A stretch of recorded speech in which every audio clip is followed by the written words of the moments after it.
Alam mo kung ano yung maganda kapag nasa probinsya ka? Yung parang sobrang layo mo sa problema.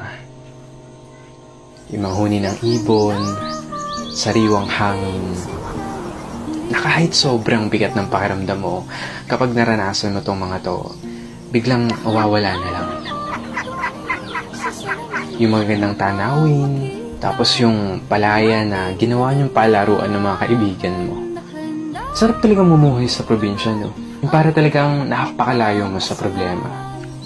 Yung parang napakalayo mo sa malupit na sistema ng mundo. Na kapag nasa probinsya ka, mararamdaman mo talaga yung halaga ng sarili mo kesa sa iba.